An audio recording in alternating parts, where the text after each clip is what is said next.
Olá! Sabe quando um ajuste que parecia simples acaba virando uma bola de neve e derruba um projeto inteiro? Pois é.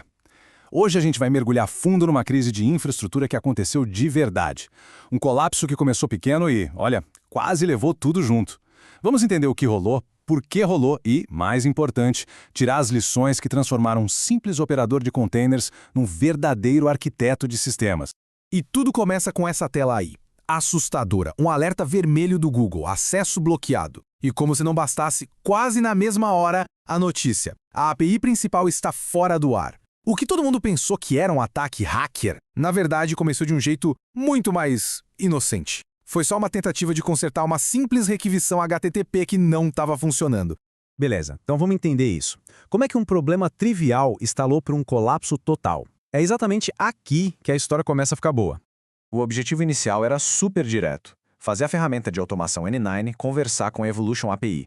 Basicamente, uma tarefa de integração que, na teoria, não deveria dar dor de cabeça nenhuma. E aqui, bem aqui, está o erro crucial. O momento que deu início ao caos. Em vez de isolar o problema e testar uma coisa de cada vez, foram feitas múltiplas alterações em camadas críticas ao mesmo tempo. Primeiro, mexeram no DNS. Depois, ligaram e desligaram o proxy do Cloudflare. Aí, editaram as variáveis de ambiente e, para fechar, modificaram as regras de CORS. O erro aqui, gente, não foi técnico, foi um erro de processo. E essa decisão criou um efeito cascata que ficou simplesmente impossível de rastrear. Agora vamos dissecar essa crise, entender como essa única decisão errada no processo levou a uma sequência de falhas em todo o sistema, criando um verdadeiro pandemônio técnico. O resultado foi imediato e devastador. Começou com aquele aviso do Google, mas se espalhou como fogo em palha seca. Veio um erro 500 de CORS que bloqueou todo o front-end. Daí, erros 401, quebrando a autenticação de todo mundo. E por trás das cortinas a coisa só piorava. O Redis caía o tempo todo, os containers entraram num loop infinito de reinicialização e até a função principal da API, que era gerar um QR Code, parou de funcionar. A stack inteira estava desmoronando pedaço por pedaço. E aquele sintoma mais visível, a classificação de site perigoso, tinha uma causa provável.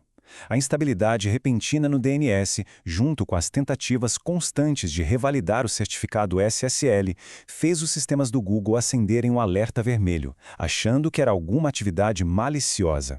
Esse foi o ponto de virada. A equipe sacou que ficar tentando coisas aleatórias no desespero não ia resolver nada. Era hora de parar tudo, respirar fundo e começar uma análise metódica, camada por camada, para finalmente entender onde é que o fluxo de dados estava sendo quebrado.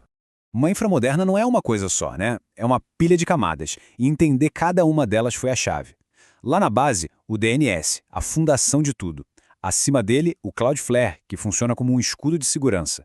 Mais para dentro, a rede Docker, que é o universo onde os containers conversam. As variáveis de ambiente, que ficam lá no arquivo .env, servem para guiar esse tráfego. E, por fim, o SSL e o CORS, que garantem que a comunicação seja segura e venha do lugar certo. E aqui está o pulo do gato. O problema não era uma única configuração errada. Ao mexer no DNS e no CORS ao mesmo tempo, a equipe simplesmente perdeu o controle, o ponto de referência. Sem saber qual camada estava bloqueando a comunicação, diagnosticar o problema se tornou um pesadelo. Agora, vamos sair um pouco da parte técnica para falar do impacto real, o que essa crise custou de verdade. Porque não se trata só de resolver bugs, mas de entender as consequências na operação e no financeiro quando tudo para. A linha do tempo da crise mostra uma escalada bem clara. Começou com uma falhinha de requisição, a hipótese inicial que estava errada foi culpar só o DNS. Daí para frente a crise explodiu, com alerta do Google e instabilidade total da API. A virada só veio depois de um troubleshooting intenso, quando a equipe finalmente entendeu que precisava separar o que era a rede interna do Docker do que era a rede pública. E o custo disso? Horas. Muitas horas de inatividade total do sistema.